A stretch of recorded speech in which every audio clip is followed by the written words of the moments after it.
Bora, vai lá. Olá, sejam todos muito bem-vindos a mais um episódio do nosso podcast Com Base em Quê? Hoje aqui comigo, Rodrigo do Flow, para a gente falar sobre um tema muito importante para pequenas e médias organizações, que é o ponto de virada, que é o seguinte: como que alguém que estruturou uma pequena empresa, né, que cresceu um pouquinho, e agora para crescer ainda mais, essa pessoa quer, por exemplo, atrair investidores, né? Quer trazer sócios para sua organização, seja para melhorar fluxo de caixa, para ter mais dinheiro para investir, né? Para ter outras possibilidades de produtos, de negócios, de serviços, né? De acessar outros mercados, né? E a gente vai discutir aqui o que importa nessas situações, o que os empresários devem se preocupar antes de buscarem, por exemplo, um novo investidor para o seu negócio, certo? Então, a gente vai falar aqui no modelo de pergunta e resposta. Eu farei algumas perguntas, o Rodrigo vai direcionar e vai endereçar essas respostas, e o nosso objetivo é ajudar aqui os pequenos empresários, os médio empresários que querem passar o seu negócio para o próximo nível, certo? Então, Rodrigo, muito bem-vindo, vamos lá. E o que eu queria saber de você inicialmente é o seguinte, ó, uma pequena empresa, uma média empresa, né, que está pensando em atrair investidores, certo? Qual que é, do ponto de vista jurídico, o primeiro passo? Qual que é a primeira coisa a ser feita quando alguém está buscando um investimento, né, de fora para fazer o seu negócio crescer? Renato, obrigado. Eu diria que o primeiro ponto é a questão, pensar na forma, né, jurídica da empresa. Qualquer novo investidor vai olhar no começo como que a empresa está estruturada, e as formalidades são as mais, digamos assim, óbvias, porque os registros são públicos e as estruturas podem ser facilmente verificadas, né?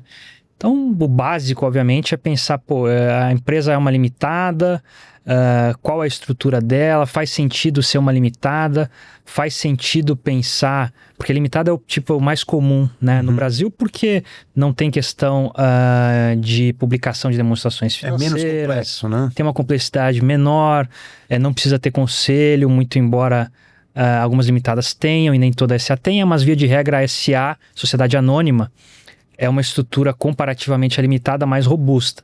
Agora, pode ser que, por exemplo, a pessoa pensando num fundo estratégico, no fundo de investimento, em participações, por exemplo, um FIP, pode fazer sentido que seja uma SA, né, a depender do grau ali de sofisticação do potencial novo investidor. Então, eu diria que é importante, antes, né, de você pensar em angariar fundos, em ir ao mercado, acho que tem que ter uma lição de casa. A minha estrutura está de acordo com o perfil de investidor que eu quero buscar, ou eu preciso fazer algum ajuste fino aqui, né? Como que está dentro de casa, a relação entre os sócios, né? Eu diria que esse é o principal, assim, inicial, né? O primeiro ponto que é fácil seria fazer essa verificação pela sociedade e pelos sócios. Muito bem, e olha só, essa questão de ter um sócio, né? Às vezes quem está comprando uma empresa não quer lidar com mais de um sócio, né? Ou quer comprar de uma pessoa só, não quer ter que negociar ou fazer múltiplas negociações, né? Porque pode ter mais de um sócio, aí um sócio quer alguma coisa, o outro sócio que está vendendo não quer aquilo, enfim, pode tornar aquela operação mais complexa do que o necessário, né? E aí, quem está disposto a vender tem que pensar, olha, eu tenho aqui por exemplo, um contrato social numa limitada, né? Esse contrato social tem algumas regras ali que regem um pouquinho da sociedade. Mas o contrato social, né? Ele é suficiente?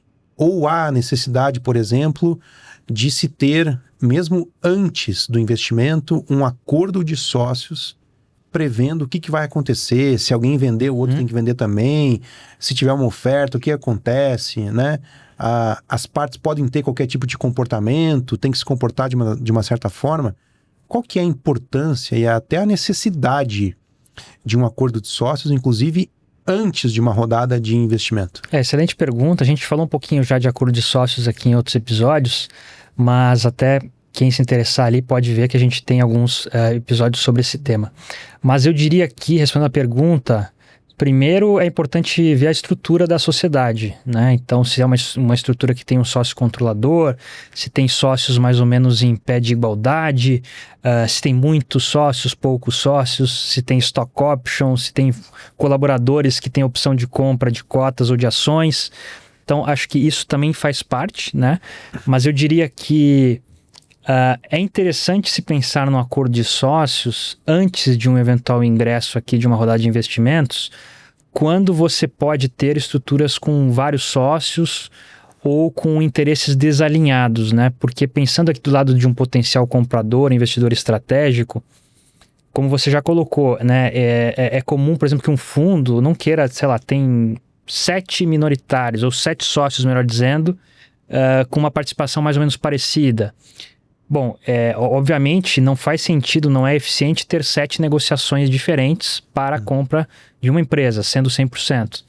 Então há mecanismos, por exemplo, em acordo de sócios que poderia ter um drag, por exemplo, em que o sócio, aí no caso majoritário, poderia arrastar os minoritários junto, sem precisar que o potencial comprador faça negociações com cada um deles. Só uma dúvida. É uma possibilidade. Para que isso acontecer, a cláusula deve estar prevista no acordo de Exatamente. sócios? Ou isso, por exemplo, pode derivar, por exemplo, de lei, de Código Civil, lei das SA? Não, aí tem que estar em acordo. Como funciona isso? Não, aí tem que estar em acordo, realmente, que é o direito de você obrigar a venda conjunta, é um exemplo.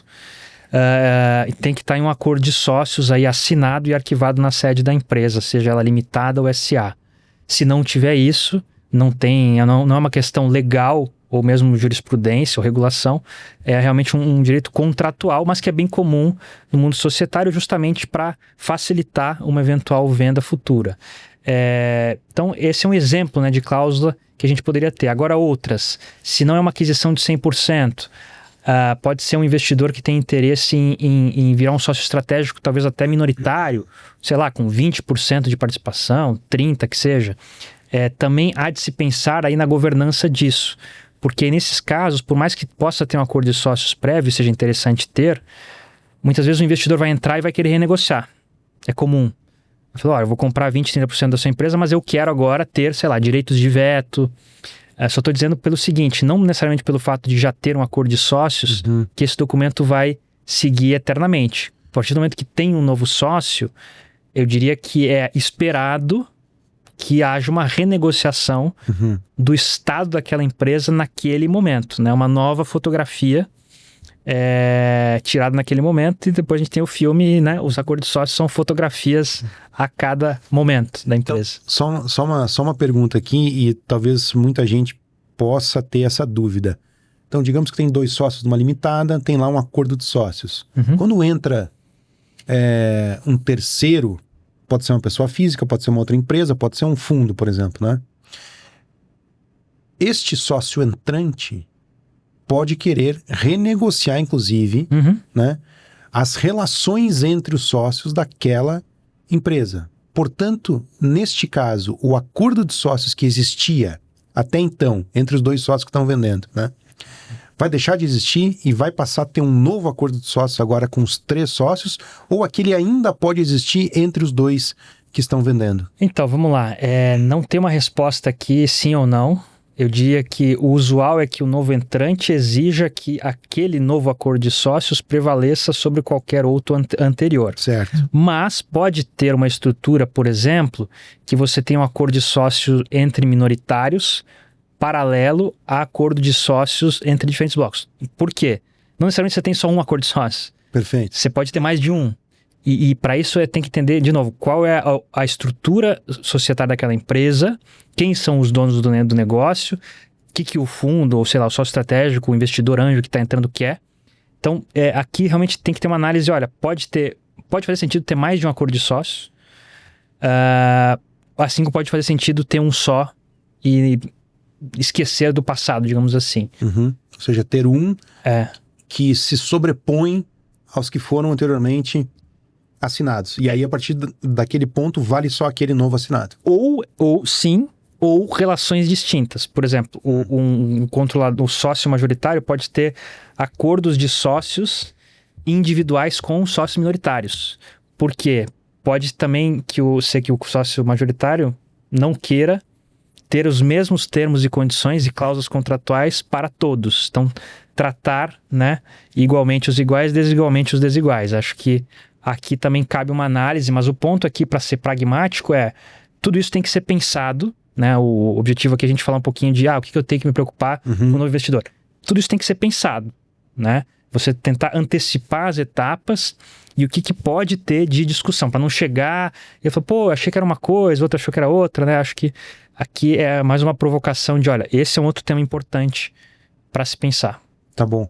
O que você pode dizer sobre o seguinte, ó, antes de um empresário que é sócio de uma empresa que vai receber um investimento, antes de ele buscar esse investimento, né? O que seria um checklist assim básico que ele deveria seguir? Quais são os pontos, né, que ele deveria se preocupar na arrumação da sua casa antes de deixar alguém ver como que a sua casa está organizada? Bom, eu diria que esse aqui a gente já falou de alguns importantes, mas talvez esse seja o mais, porque e o mais básico também, né? Que é você ter uma empresa organizada, tá? É muito comum estruturas familiares ou com, enfim, um dono do negócio. Isso, de novo, a gente falou aqui já em outras oportunidades, é natural que a pessoa está preocupada com o negócio, assim, não tem meio que tempo no dia a dia de, sei lá, parar para verificar todos os contratos, por exemplo, que já respondeu a sua pergunta, um dos pontos, contratos. Quem são os meus clientes, quem são os meus fornecedores? Tem contrato básico, assim, tem um contrato que foi assinado hoje estamos em 2025, foi assinado em 2023, em tese vigoraria até 24, mas segue tendo pagamento, só que ninguém fez um aditivo contratual, que é o negócio mais básico possível. E aí fica a discussão, não, mas é um contrato de trato sucessivo, porque juridicamente, né, a relação continua, mas formalmente não tem um contrato assinado simples, só renovando o prazo de duração.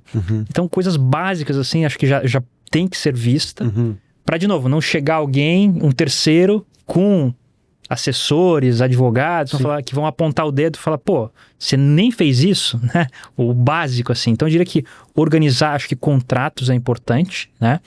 Só um ponto em relação a contratos, a gente vê isso na nossa prática diariamente, né? Aquela questão da cláusula, que existem alguns contratos que falam, se mudar o controle, eu preciso aprovar. Exato, né? Bom Como ponto. É que é essa É um bom ponto, é fundamental. Aí também, aí se tiver uma mudança de controle, realmente podem existir contratos que exigem uma aprovação prévia do cliente e do fornecedor, aí dependendo da relação. Então é um ponto super importante também. Em caso de mudança de controle ou até alteração do quadro societário, tem que ver o contrato para ver, eu vou precisar então, sei lá, tem um cliente super importante, eu tenho um sócio estratégico que quer me comprar, eu vou ter que pedir aprovação do meu cliente para eu poder vender a empresa?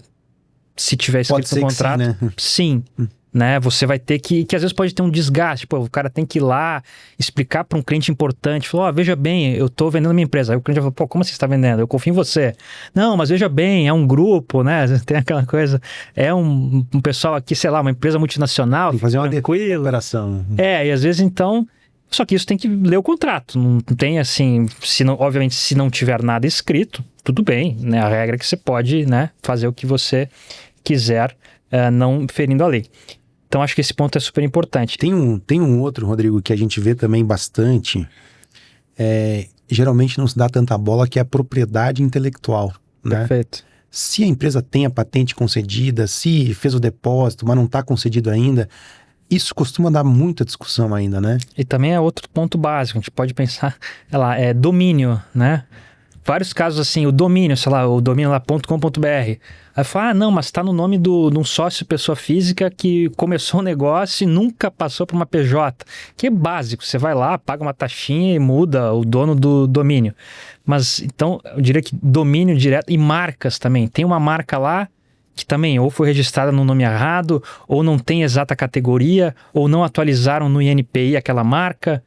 Então, de novo, são coisas básicas, assim, não é nada que, um pequeno, pequeno empresário não possa entrar ali, ver rapidinho e resolver. né? E não esperar, não, vou esperar o que o meu sócio vai querer me pedir. Não, isso aqui é básico, assim, de novo, marcas, patentes, obviamente se for uma empresa aí que tem alguma patente concedida ou em processo, né, de concessão. E assim, outras coisas básicas que me vêm à mente são registros, né, alvarás, licenças. Como é que tá isso, sei lá, o AVCB? Pô, o AVCB tá válido. A gente tá no caso esses dias aí e falou, putz, venceu o AVCB. Pô, é básico, né? Vá no corpo de bombeiros, veja o que tem que fazer, não sei. Ou certidão negativa de tributos, por exemplo. Que é um outro bom ponto, que também, hoje em dia, muitas delas gratuitas online, qualquer um emite, você vai lá no site da Receita, enfim, seja qual for, e vai lá, pô, digita o CNPJ, vê lá, ó, ok, não tenho nenhum passivo. É até saudável que isso seja feito, né, de tempos em tempos, até antes da entrada de um eventual novo sócio estratégico ou investidor. Então, eu diria que há essa organização da casa, vamos chamar assim, antes de você pensar em trazer uma pessoa nova, porque é natural que... E aí tem uma questão também de assimetria informacional, né? É óbvio que quem está no dia a dia da empresa, o dono vai saber onde que estão, né, ou deveria saber onde estão os... Espera-se, né? Espera-se que saiba. Mas, na média, vai saber melhor do que alguém novo, que naturalmente pode ter uma certa desconfiança, quero entender melhor, então vai puxar certidão, vai fazer busca dos sócios e tal, para ver se não tem alguma questão, ou mídia, né? Então, acho que esses pontos são interessantes já ir se pensando para uma potencial atração aí de um investidor. Muito bom. E o empresário que está na seguinte situação, ó, a empresa dele já começou a ser avaliada. Então, digamos que ele está agora num processo de due diligence, certo? Só que alguns pontos não foram revelados ainda ao potencial comprador. Como é que uma estrutura jurídica, ou como é que esses riscos que nós apontamos aqui podem afetar o negócio? Em que medida e em que natureza, né, essa bagunça, entre aspas, aqui pode afetar o negócio? Eu diria que em uma negociação, e aqui, de novo, estamos pressupondo uma compra e venda de uma participação societária, pode ser minoritária, sei lá, ou tudo de 100%. Eu diria que aqui, Renato, a gente tem que pensar o seguinte, acho que primeiro ponto, obviamente espera-se transparência e o chamado disclosure, no sentido de divulgar as informações, né, que sejam à luz da boa-fé, que a gente chama, que nada mais é do que, bom, você aqui, como eu posso dizer, o básico é você contar para alguém que está entrando na sua empresa quais os problemas dela, assim como as vantagens, né? Deixa eu fazer uma pergunta aqui, antes de você seguir na resposta, o vendedor tem o dever de divulgar, ou isso é um dever do comprador descobrir eventuais problemas da empresa? Não, o ônus está no vendedor em divulgar, diante da boa-fé contratual e Código Civil, o que eventualmente tem de passivos e tal aquela empresa, né? Mas, de novo, também do lado do comprador, não é que, digamos assim, então não vou fazer nada e vou confiar 100% no que ele está falando. Claro, de novo, espera-se a boa-fé do vendedor em informar. Sim, tem que informar. Mas também do lado de um potencial novo sócio estratégico, tem que fazer uma chamada due diligence mínima daquela empresa, né? Então aí as coisas, e aí é uma corda que vai sendo esticada mais para um lado, mais para o outro, depende da operação, depende do caso. Agora cabe ao vendedor sim informar. E a questão de passivos, né, que é sempre, claro, no fim do dia isso geralmente vai desembocar em um contrato de compra e venda, que vai ter lá todas as regras de responsabilidades, inclusive depois do ingresso de um novo sócio, quem que é responsável por quê, por quanto tempo, em qual matéria, mas via de regra, né, quem, digamos assim, a partir do momento que entra um novo sócio, a partir daquele momento em diante, há uma responsabilidade compartilhada com os founders, digamos assim. Só que se algo for originado antes do ingresso, né, de um novo investidor, via de regra, os sócios, os fundadores, né, enfim, quem já estava lá, tem que se responsabilizar. Porque senão, é um negócio que aconteceu há anos, ainda que tenha, entre aspas, estourado agora, sei lá, um tributo não pago, uma reclamação trabalhista, uma condenação, não é razoável que o novo entrante se responsabilize por isso. Agora, se for algo que aconteceu dali para frente, Aí tudo bem, aí é regra do jogo, são sócios e aí, né, riscos e benefícios devem ser compartilhados, né, os ônus e os bônus. Aí tem uma discussão também que é interessante, né, que é a questão de passivo oculto. E aí moram as arbitragens, as disputas judiciais, que é... E alguns advogados gostam, né? Aí para os advogados muitas vezes é bom, né, porque, enfim, agora que é aquela discussão, tá, mas isso realmente foi algo que ninguém sabia? Pode acontecer. Por melhor, por mais assim, diligente que seja, no caso aqui vamos chamar de o vendedor, pode ser que, sei lá, não sabia de um risco aqui, que realmente fez tudo que estava ao seu alcance, divulgou tudo que sabia, mas, sei lá, um principal cliente, por exemplo, que foi a origem daquela compra e venda, né? Então, no exemplo, o sócio entrante comprou aquela empresa porque queria uma relação com aquele cliente. Que tinha um contrato relevante lá. Tinha um contrato relevante. Só que assim, passa, sei lá, meio ano depois da compra e venda, o cliente vai embora. E aí chega pro vendedor e fala, pô, como você não sabia que ele ia sair, que não ia continuar? Bom, não tem nada de errado, desde que, obviamente, o vendedor não tenha ocultado algo, né? Ou sabia de uma conversa e não informou. E a gente entra nas discussões, aí vai muito de provas, né? Do que está escrito, mas acho que passivo oculto é um risco, né? Que também é do jogo, né? Eu acho que o importante é ser diligente dos dois lados, tanto na prestação de informações quanto na obtenção delas e diligência, Muito né? bem. Como o próprio nome diz. Muito bem. Quando a gente fala de investimento, geralmente, né, do ponto de vista societário, a gente fala de compra e venda. Mas compra e venda não é a única forma de se viabilizar um investimento, né? Quais são outras formas disponíveis aos empresários para a viabilização do investimento? Bom, tem diversas, né? Eu vou, assim, pensar em opções aqui talvez mais recorrentes para pequenas e médias empresas. A gente pode pensar, então, que são estruturas, só para ficar claro, em que não há ainda uma compra de participação societária. Então, o sócio estratégico, o investidor anjo, enfim, ele não ingressa ainda como sócio na empresa, né? Nesse cenário, um que me vem à mente é o contrato de mútuo conversível em participação societária, que é o quê? Resumindo aqui, né? Então, vamos supor, um investidor empresta, né, o mútuo em dinheiro, uma determinada quantia para aquela empresa, né? Empresta um dinheiro e, ao longo do tempo, aí pode ter uma opção de aquisição daquela participação mediante a conversão daquele dinheiro. Eu estou, obviamente, simplificando bastante aqui, mas a lógica é, bom, eu emprestei, sei lá, 1 milhão para aquela empresa, este 1 milhão pode virar, aí vai depender, obviamente, do caso, sei lá, 20% de participação. Então, ao invés de eu cobrar o mútuo de volta depois de tantos anos, com correção, juros, o que for, eu vou, na verdade, exigir que eu me torne sócio daquela empresa. Então, é uma estrutura interessante porque você, de um lado, do lado, né, do vendedor, que não é vendedor aqui, mas do lado dos sócios atuais, vamos chamar assim, já recebe um recurso, que é interessante, usa isso para capital de giro, para expansão, para investimento, sei eu. Mantém a sua participação societária. Perfeito, não é diluído, você não tem que conviver com alguém lá que já está dentro da sua empresa. E de outro lado, do mutuante, né, quem está dando esse dinheiro emprestado, aí, claro, vai depender do contrato de mútuo conversível, mas aí a gente vai ter regras para que possa virar sócio se quiser.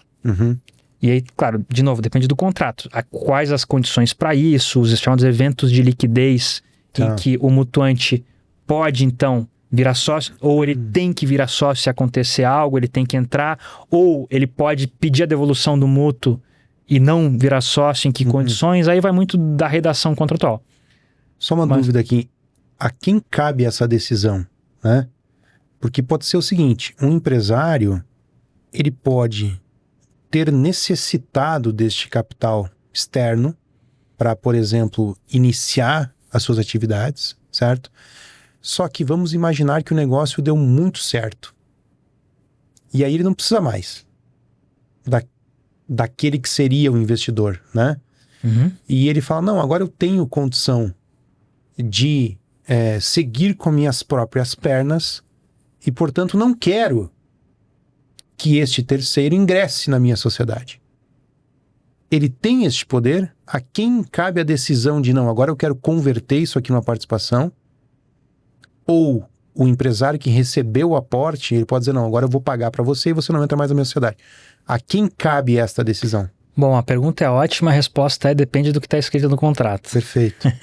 Porque há contratos em que é de fato um dever de conversibilidade se acontecer alguma coisa. Tá. Há contratos em que o ônus é de quem emprestou o dinheiro. Há outros contratos em que o ônus é de quem recebe esse mútuo.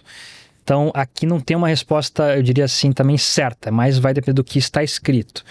O que eu posso dizer assim para responder, né? Perguntar, mas como que é na prática geralmente?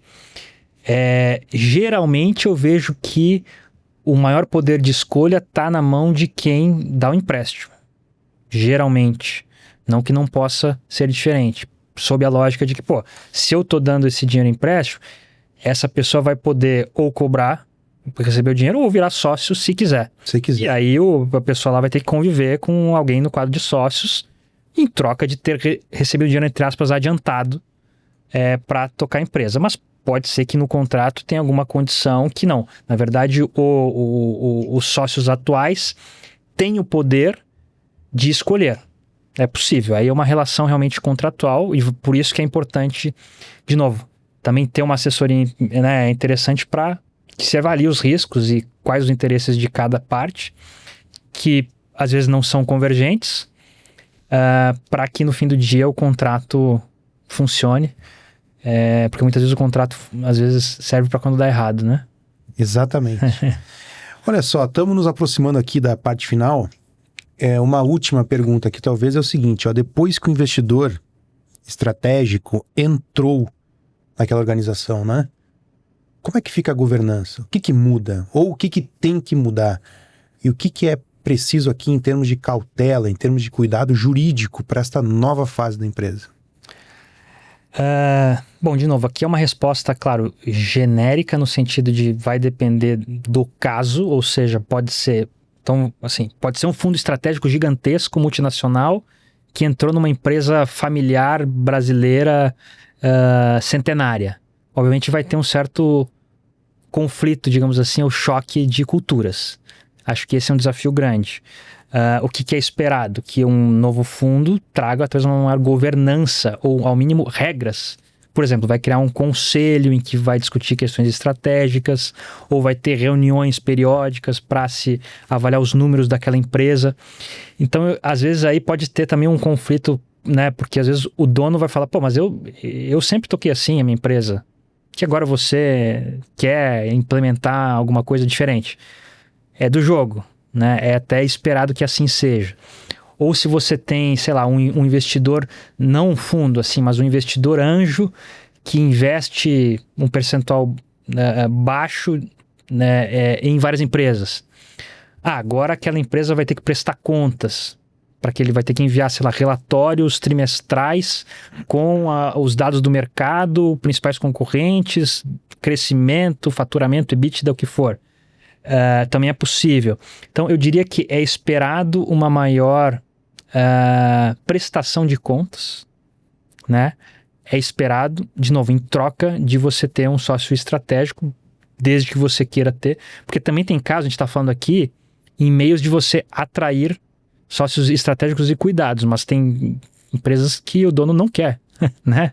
Já vimos casos que falam, não, legal, vou ganhar 1 bilhão, mas não obrigado, prefiro seguir aqui tocando a minha empresa do meu jeito. Agora, se, de novo, você tem interesse em atrair potenciais sócios, parceiros, acho que tudo que a gente falou aqui no sentido de arrumar a casa são coisas básicas, né, que podem ser feitas, e também que essa pessoa entenda que as coisas tendem a mudar a partir do momento que há um novo centro de interesses naquela sociedade, naquela empresa, que, de novo, para fazer sentido tem que ser bom para todo mundo, né? Senão pode virar uma disputa ou algo pior do que isso. Muito bom, excelente. Foi um grande bate-papo aqui com o Rodrigo, que trouxe aqui toda a sua experiência em operações societárias, né? Especialmente em middle market, que são pequenas e médias organizações sendo compradas, vendidas, enfim, né? Espero que você tenha gostado desse bate-papo. O Rodrigo deu várias dicas aqui úteis e sempre práticas para que esses conceitos, essas definições e essas práticas sejam realmente levadas em consideração pelos pequenos e médios empresários. Espero que todos tenham gostado e nos vemos no próximo episódio. Até lá. Muito obrigado. Obrigado, até a próxima.